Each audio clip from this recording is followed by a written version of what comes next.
Us here as well. Um, we are here to present a little bit of a piece that's called Oratorio Panhispánico. It's a piece I wrote. It's an oratorio that tells the story of the Passion of Christ from the lens of Hispanic immigrants. So it's a lot about migration and faith and resilience. Uh, we are part of a music ministry that's called Music at CoCath. That it's the music ministry from the Co-Cathedral of Brooklyn, where we do a season of concerts throughout the year. And our following performance is this Oratorio Panhispánico. So we wanted to bring it out of there, and since Terraza is a second home for me at least, and I know from many of others here, we wanted to bring it here and also share it with the immigrant community here because we think it's a music that's worth getting out of the church itself and onto another different spaces and spaces that we need also to reclaim as immigrants, specifically in the climate we are dealing with today. So we want to start this with a little conversation about what this oratorio is and what's an oratorio and what is this piece specifically about and why is it Pan Hispanico? And then after a little bit of that conversation, we're going to play some of the sections of the piece and hopefully get you excited to uh, reserve your tickets and go see us. With me today, we have very special friends and performers from this piece. We have Horacio Hernandez on the guitar, Fernando Garcia on percussion, Camila Maric is our wonderful mezzo soprano. We have our Associate Director of Music at CoCath and our wonderful soprano, Cristina Maria Castro. And we have Carlos Mena on bass. My name is Alejandro Zuleta, and I hope you enjoy this and learn a little bit about this music and maybe get excited to go. Hello, everybody. Thank you for being here. I'm Cristina Maria. I think what is really cool about this piece is that we get to talk to the person who created it, Alejandro Zuleta. And I just have a couple of questions that I'm going to ask. If you have any questions, please feel free to jump in as well, and we'll be able to take advantage of talking to somebody and getting into their mind of why they created this. So El Oratorio Panhispánico, like what inspired you to create this piece? So this piece exists in the context of our Music at CoCath ministry. So we were looking for a piece that we could do for Lent, but that was representative of our Hispanic community. And we were looking for a piece as such, and we couldn't find it. So then we say we have to create this type of piece. So that's one part. The other part is it's like a fantastic idea of a fantastic meeting. And my idea was that in the border of Mexico and the US, a group of immigrants from all over Hispanic America uh, can come together on a Friday to pray the rosary. And Friday is the sorrowful mystery, so you tell the passion on Fridays. But instead of singing it, instead of praying it, they sing it. So they sing it with rhythms from all Hispanic America. So they sing with rhythms from Peru, from Colombia, from Argentina, and each of those rhythms has a meaning for them. So that's kind of the birthplace of this oratorio. How great is that? We can't find a piece, so I'm going to write one. And we premiered this piece 2 years ago, correct? Yes. And that was, if you were able to be part of that, I think most of us were actually. We staged this piece, and it was directed by Daniel Irizarry. And this production is a new concept by Malena Dayen. How is it to work with these other creators to bring your piece to life? Well, this is one of the most special things we do. Also, we do at Music at CoCath. We work within a genre that we call concert plus productions, but these pieces that are fully staged, I think, can almost be called like choral theater of a sort. So it's like a mixture of choral performances with theater. So we do fully staged productions with costumes, with props, with everything to engage the audience a little bit more closer to the experience of the pieces. And it's great to work with those very talented theater directors that helps us bring this music closer and tell the stories of this music in a way that we can like kind of bridge the gap between what we're talking about, the music and the audiences. So the oratorio, your oratorio has kind of two structures. I feel it's following. We have the Baroque Passion that has we have inspiration from that, and also the Rosary. Can you talk a little bit about those two Yes, inspirations and how they work of together? course, of course. So if you don't know what an oratorio is, it's basically an opera about a sacred text or a sacred event. So if I will write an opera about Jesus's birth or about any sacred event, instead of calling it an opera, I call it an oratorio, and it has sort of the same structure that an opera has. So with the addition of a chorus. So basically, what a Baroque oratorio was, or a Baroque passion was, is a section of it's divided in different numbers, and each of those numbers play a different role within the story. So in some of the numbers, we tell the story per se, like this is what happened today, and such and such and such. In other numbers, we reflect upon the story. So this is what happened is a type of number, and then this is what I think about what happened. This is how I'm feeling about what happened. That's a different sort of number within the Baroque passion. And then the third type of thing are prayers, or moments of in the opera. More than prayers, are moments of like deep connection with something that not necessarily bring the story forwards, but makes us like be in the present with the story. So those three elements are very important for a Baroque passion. And if you think about the Rosary, if you know a little bit about the Catholic faith, the Rosary is a prayer that has different sections. So you tell a little bit of the story, and that's one of the parts of the prayer. Then you reflect upon what's been told, what's been heard, and then you pray. So it kind of mimics the rosary mimics the structure of the Baroque passion. So this oratory is a mix between an inspiration from a Baroque passion and the rosary, which is also very important within a lot of our Hispanic American communities. Uh, but instead of filling it in with the elements that the Baroque passion will be filled in, is filled in with the elements of our Hispanicity. That's a perfect segue into my next question about the term pan-Hispanic or pan-hispanico. What does that mean in the context of this piece? So the pan-Hispanicity, it's everywhere in this piece. It starts from incorporating rhythms from all Hispanic America. We have from Argentina, we have samba, and we have cueca from Chile. We have joropo from Venezuela and Colombia. We have tonada from Venezuela. There's huapango from Mexico. So we have rhythms of all Hispanic America. So that's one of the aspects in which this is a pan-Hispanic work. The other aspect is that the poetry of the piece, so it's the story of the passion, but it's told in decimas.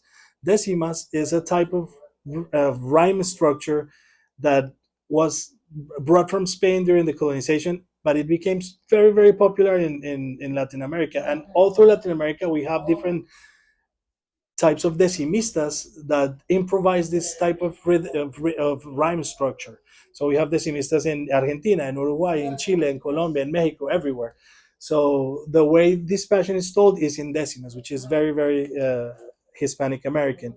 And to add to the Hispanic content, we were talking about the three different aspects: the storytelling aspect, the reflective aspect, and the prayer. So in the storytelling that's told in decimas, those reflections that are more like solo singing or arias are a type of solo singing in opera and oratorio. Those reflections are the text for those reflections are sonnets from El Siglo de Oro in Spain.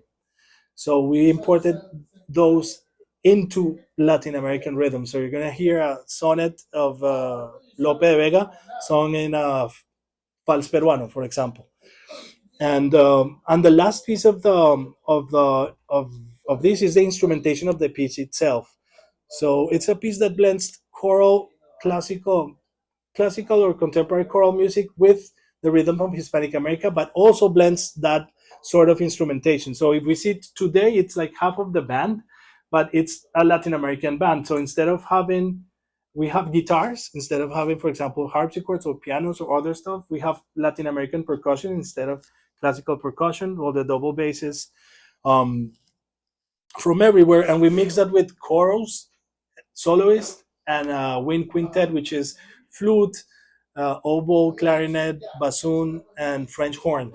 And that makes also the pan-Hispanicity be a part of the instrumentation. And our two main characters in the oratorio, which are a soprano and a tenor, are called decimistas, which are the ones that tells the story. So Cristina is our decimista soprano, and another tenor is our decimista tenor that we don't have him today, but they are also a main part of this. So that's how the pan Hispanicity is built into this piece. So, immigration is central to the oratorio. What stories or realities of migration did you seek to capture? So the oratorio has two polar opposites. On one side is the beauty, and then on the other side is the pain. So we told the story of the Passion of Christ, and then not only because it's a religious story, but because of the story itself being a story of somebody that's cast out and crucified and thrown out of his land, or of somebody that is not welcome, not from here, and a stranger. So that's one side of the story. But the other side, it's in the music. So in the text is the story of the suffering and the pain, but in the music is the story of redemption, and it's the story of this is music is only possible with migration. The fact that we can sit together and play music from Argentina, Peru, uh, Colombia, Venezuela, the fact that we can bring this story of suffering and make something beautiful, absolutely beautiful and unique with it that cannot be made in any other place makes the case for the beauty of migration and the possibilities that only occur because of it. So that's why this story occurs in the border of US and Mexico, because there's no other place in which this music could be alive. And that's one of the most important reasons for me, especially to come here to Terraza today to be singing this music and telling this story. Because in this place, this has been happening for a while now. We have all come together to make music. Uh, in different nights. Now we're here. This piece doesn't make it different nights in just one night, but it's the same. It's the same feeling. The beauty of Terraza comes from it can only exist in a city like this, and the beauty of this piece also can only exist in a city like this. So if we don't understand and don't value the potential of that, then we are losing so much beauty and so much potential. So that's one aspect of it, and then I have the other. Yeah. Do you want to share the other? I can share the other. So we work in conjunction also with an artist from Arizona. His name is Alvaro Enciso. What he does is he walks across the desert and recovers the remains of people that have died crossing the border.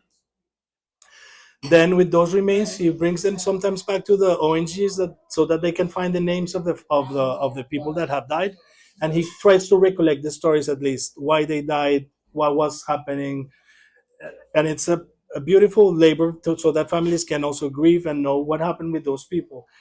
So at the beginning and he places crosses in each of those locations. He has placed a, a huge amount of crosses in the Sonoran Desert. At the beginning of the oratorio, we begin the if you go to see the stage production of the oratorio, we begin with the names of these persons. There's a recording of the names of these persons and the reason what they died, hypothermia or whatever. So we explain a little bit and we give context. So it's within that sort of, and his work is called Where Dreams Die. That's the name of his work. And I was inspired by his work in terms of my work is takes from him, yeah, the dream section, but we want to say, hey, dreams don't die. This is we might have died crossing, some people might have died, but dreams are here, are alive, and we can bring them like from one hand to the other hand and make the dreams possible for other people. So we begin the oratorio with those names and those stories, and then we go into the story of Jesus. And at the end of the oratorio, something very special happened, but you can only witness it if you go and see it live. April 3rd through 11th. Yes, April 3rd to 11th. And what kind of audience member do you anticipate coming? Who would enjoy coming to see this kind of piece? I hope it's a piece that connect with a lot of people, but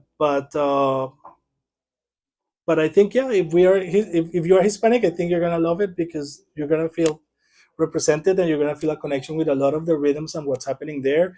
But I also feel that if you are from other culture, it can also be uh, something that can move you in different levels, or bring you closer to our Hispanic culture, or inspire you in several other ways. Do you have to be a person of faith to enjoy this production? I don't think so. So this is one of the most important things that we are trying to do with this production, is tell the story, which is a story of within the Catholic faith or the Christian faith, but tell it in a way that it's approachable for everybody, like humanizing the story of Jesus, not much as a sacred story, but as a story that we can relate within our human suffering and within the context of feeling a stranger, feeling unjustly judged and condemned. I like to. I often tell people when they're trying to understand what this piece is. I said, "Have do you know Jesus Christ Superstar?" It's like the Latin version of Jesus Christ Superstar, where everybody can relate to it in a beautiful way. But we have so much other music, culture, history behind it, which I think is really fun to share with people. I hope Alejandro's okay that I compared his work to that. We'll see. We'll see if I still have a job. Do we have any questions from everybody here? We're happy to take questions afterwards as well, after we present some of the music. But before we start singing, I wanted to ask. Covered a lot. We covered a lot. Yes. I have a question. So, with so many rhythms and such a rich cultural history and legacy in Latin America, how did you choose which rhythms to take? And that must have been a very hard task. Yeah, it was a hard test, and the rhythms are chosen. I choose the rhythms within the context of the story to see what rhythm could relate to the events that were happening.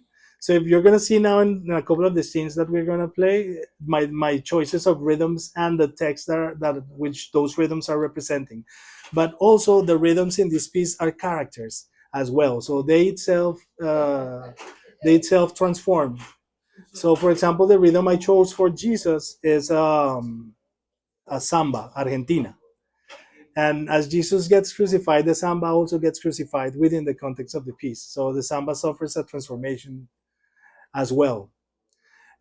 So each of those rhythms not only play a part as a rhythm per se, but it also moves through the story as a character and changes. And yeah, Yes. Can you give us an example of a decima? an example of a decima. Sí, yeah. Let me tell you some of the decimas.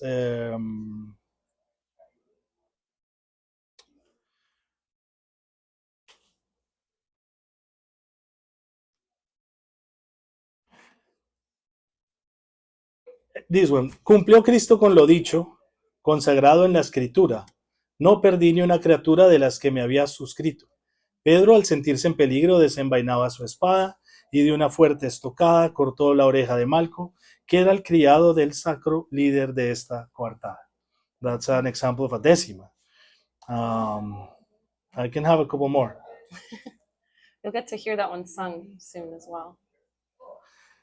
Yeah, you get to hear that one song. So why don't we sing for a little bit? So what you're gonna hear is the first four movements of the piece. In the first movement, we are in the garden and they're coming to arrest Jesus. The second movement, it's an aria, it's a vals peruano, and it's a little bit of a reflection on the scene. It's going to be sung by Cristina Maria. Uh, on the third movement, we continue the story, and now in that scene, Peter cuts the ear of one of the guards that was coming for Jesus. And in the fourth movement, we pray a Padre Nuestro. So you're going to be able to experience the storytelling, the reflection, and a little bit of a prayer. After that, we can make a little pause, and maybe if you have more questions, we are super happy to talk a little bit more, and then we'll play a couple more things.